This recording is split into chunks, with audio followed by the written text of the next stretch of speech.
사탐을 고민한다라고 한다면 무슨 과목을 선택을 할까? 근데 주의하셔야 될 건 우선은 우리가 두 가지로 나눠야 될 것 같아요.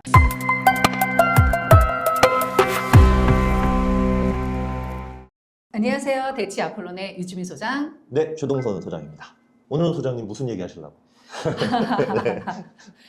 많이 얘기는 하고 있는데 이 사탐론과 관련하여 그래도 좀 한번 정리가 필요하지 않을까라는 생각, 저희 아폴론 교육만의 어떤 생각들, 그리고 또 메디칼이 저희가 또 강세의 학교이기 때문에 메디칼과 관련하여 사탐이 가능한 학교, 아, 맞아요.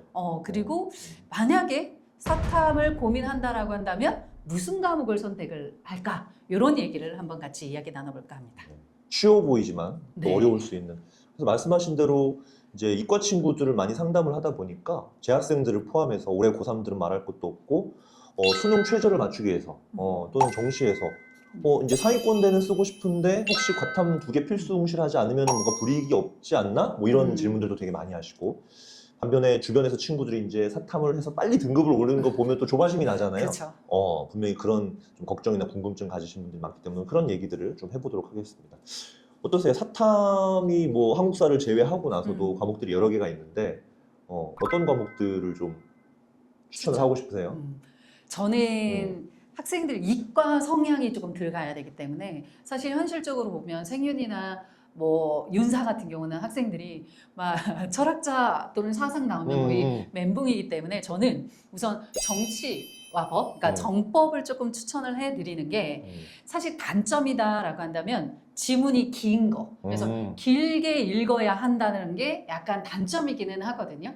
그런데 그에 반면 장점은 말장난이 없어서 이과 학생들이 조금 더 수월하게 하지 않을까라는 생각이 들어서 그 부분을 한번 같이 고민을 해봤으면 좋겠다라는 생각이 조금 들었습니다. 아, 좀 뭔가 깔끔한 느낌? 이과인이 네. 선호하는?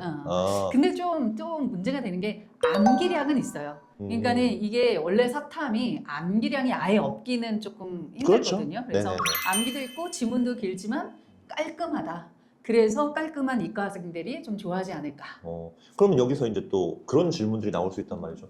아니 근데 소장님, 정법이나 경제 같은 거는 수강자 저 신청자 수도 너무 적고 그다음에 작년 수능 보니까 표점도 만점자 표점도 되게 낮은데 그걸 어떻게 합니까? 뭐 이런 질문 받으실 수 있잖아요. 네, 그 질문이 굉장히 많거든요. 근데 주의하셔야 될 건 우선은 우리가 두 가지로 나눠야 될 것 같아요. 그러니까 수능 최저용이냐 그리고 또 정시용이냐로 나눠야 되고, 사실 수능 최저의 경우는 등급만 잘 나오면 되지 표점은 의미가 사실 없고요. 그리고 정시로 간다라고 해도 표점을 신경 쓰는 건 서울대 이외에는 탐구의 경우는 사실 100분위가 중요한 거기 때문에 그 부분까지 고려한다라고 하면 의학계열 아닌 이상은 좀 이 부분에 있어서 조금 마음의 문을 여시는 게 또 필요하지 않을까라는 생각이 듭니다. 네, 뭐 변환 표점으로 어느 정도 이제 그 표점 간의 괴리를 좀 조정해 줄 거기 때문에 네. 생각보다 너무 그게 너무 큰 격차가 나지 않을까. 근데 이제 서울대 쓸 친구들은 좀 따로 고민하세요. 그거는 이제 약간 별개의 문제긴 하고. 왜냐면 제일 많이 질문 받는 게 표점이에요. 맞아요. 이게 표점 하는데 사실 이 표점도 그 매년 조금 바뀌어요. 작년에는 우리 2025 수능, 2024죠. 그러니까 작년에 봤던 수능에서는 정법의 표점이 낮았지만 사실 그 전해에는 또 높았거든요. 그래서 맞아요. 매해 좀 바뀌기도 하고 중요한 건 100분이다. 이 부분을 좀 특히 강조하고 싶긴 했습니다. 되게 중요한 점 말씀해 주셨는데, 과탐이나 사탐이나 할 것 없이 어떤 특정한 애의 표점, 만점자 표점만 보고 저게 좀 더 유리할 것 같다 이렇게 섣불리 판단하는 거는 되게 위험합니다. 최소한 2년치, 3년치 보면은요, 표점의 등락이 되게 심하거나 막 몰리잖아요. 꼭 주식 같아. 몰리면 떨어지고 막 이런 느낌이 있어갖고요. 그런 것들은 하지 마시고, 저는 이제 또 얘기하고 싶은 게, 이제 상담을 쭉 하다 보면 이제 사탐은 이과 친구들이에요. 이제 사탐을 고르는데 보통 저 같은 경우에는 한 과목을 만약에 고른다라고 하면은 사회 문화를 고르는 친구들이 되게 많았어요. 네. 내 친구들도 나름대로 이제 겨울방학 때 뭐 수특이라든지 교과서를 쭉 보면서 요게 나랑 궁합이 좀 잘 맞을 거다. 보니까 사회 문화는 어쨌든 뭐 도표라든지 그래프라든지 통계 자료라든지 이런 거 해석해서 뭐 사회 현상에 대해서 하는 거니까 뭔가 이제 역사 아시잖아요. 역사는 정말 뭐 그런 좀 마니아가 아닌 이상은 좀 힘들어하는 부분들이 있고, 암기량도 많고, 윤리 과목 아까 얘기하신 대로 뭐 사상과 철학 이론 나오면 또 이제 막 돌잖아요. 이과 친구들은.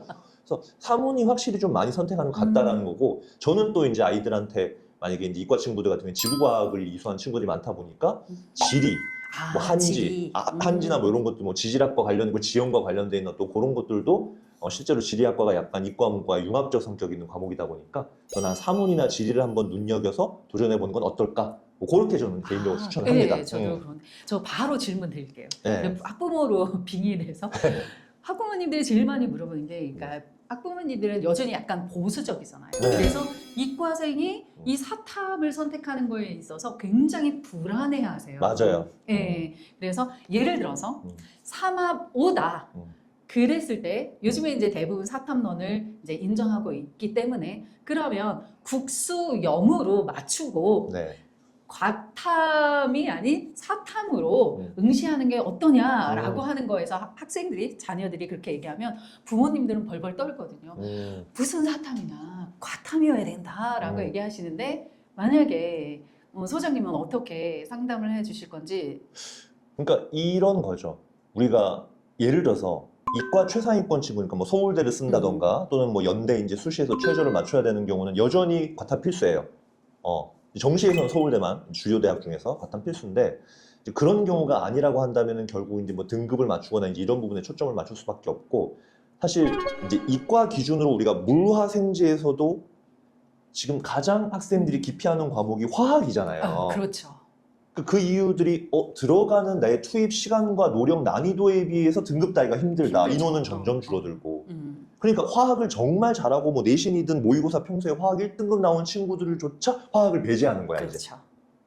그러니까 이거는 뭐 어떤 입시 제도가 불합리하다 이런 걸 따지기 전에 여러 가지 선택지에서 나한테 가장 유리한 거 그리고 가장 적은 시간에 가장 빠르게 등급을 올릴 확률이 높은 과목을 선택한 후에 그걸 끝내놓고 이제 주요 과목 국영수에서 부족한 부분들을 채우는 것이 어떻게 보면 가장 효율적일 수 있다. 그래서 부모님들도 이제 막연하게 보실 게 아니라 아까 말씀드린 대로 서울대, 연대, 수시, 그러니까 서울대도 직윤 정도겠죠. 그렇죠. 예, 서울대 일반 전형은 최저가 없으니까 또는 이제 저기 그 정시에서 서울대 쓰는 친구들, 물론 공대 같은 경우에는 또 이제 물원화원 중에 하나 필수해야 되지만 그리고 이제 메디컬 쪽은 아직까지 상당수가 과탐 필수 응시이기 때문에 그런 어떤 몇몇 제한 조건이 아니라고 한다면은요 사탐을 가지고 전략적으로 최소한 한 과목, 두 과목까지는 아니더라도 그렇게 하는 부분들을 이제는 받아들여야 할 시기가 아닌가, 특히 올해부터는 네. 그렇게 생각이 듭니다. 네, 저도 그 부분을 꼭 말씀을 드렸어요. 그러니까 보수적으로 안 돼가 아니라 어느 학교가 어떻게 열어두는지. 예를 들어서 고려대가 이번에 사탐론, 화통론을 다 네. 이제 문을 열었잖아요. 그러니까 그만큼 최고 학교가 그만큼 열었다라고 하는 것은 우리도 조금 유연하게 대처할 필요가 있지 않을까라는 생각에 조금 그 부분을 한번 여쭤보고 싶었었습니다. 이제 3월 학평을 이제 통계낸 자료들을 보니까 수학에서 미적과 기하를 선택한 집단임에도 불구하고 탐구에서 사탐 1개 이상을 선택한 비율이 작년 3월 학평보다 훨씬 늘었어요. 그렇죠. 근데 지금 재수생은 들어오지도 않았잖아요. 앞으로 이제 육모를 보고 했을 경우에 작년보다 사탐론은 더 가속화될 것이다. 그럼 이게 정시에서 표점의 단순한 문제가 아니라 분모가 줄어드는 뭐 이과 과목이든 해서 분모가 줄어드는 과목에서는 절대적인 등급을 따기 위한 그 난이도가 상당히 높아질 수밖에 그렇죠. 없으니까. 근데 그거 이제 6모, 7모 또는 여름방학 때 준비하겠다 그러면 되게 조바심 나죠. 그렇죠. 어느 정도는 지금 뭔가 이제 가능성을 타진해야 된다. 이제 그렇게 보여지는 건데 혹시 소장님 그러면 혹시나 이제 보시는 분들 중에 많진 않지만 메디컬 중에도 사탐으로 좀 가능한 데가 좀 있나요? 지금 26 기준으로? 네, 대부분 많이 사실은 열어놨어요. 네네. 그러니까 당연히 수능 체제 없는 대학들은 당연한 거고 사탐 응시가 가능한 학교는 건대, 경희대, 고려대, 성대, 숙대, 이대, 중대, 한양대, 아주대, 차이가대 너무 많은데요? 엄청 많네. 굉장히 많습니다. 그러니까 제가 스피드를 낸 이유는 그만큼 많다라는 거예요. 그러니까 그렇죠. 의학 계열에서 마저도 사탐을 열어놨고요. 그리고 만약에 과탐 필수다라고 해도 만약에 내가 전략적으로 이게 아무리 해도 과탐이 안 날 것 같아 라고 하면 과탐을 응시하되 대신에 그 시간을 국수형으로 체제를 맞추는 전략도 있다라는 거. 그래서 전략을 조금 더 잘 선택하기를 부탁드립니다. 네, 아마 이제 이거는 올해 수시 모집 요강과 정시 모집 요강이 나오면 더 확실해질 것 같고요. 이런 부분에 있어서 전략적으로 좀 더 나의 상황에 대해서 구체적인 도움이 필요하시다면 또 솔루션 상담 같은 것도 고려해 보실 수 있겠습니다. 여기까지 하시죠. 저는 대체학 본론의 최동서 소장이었습니다. 유주미였습니다. 감사합니다.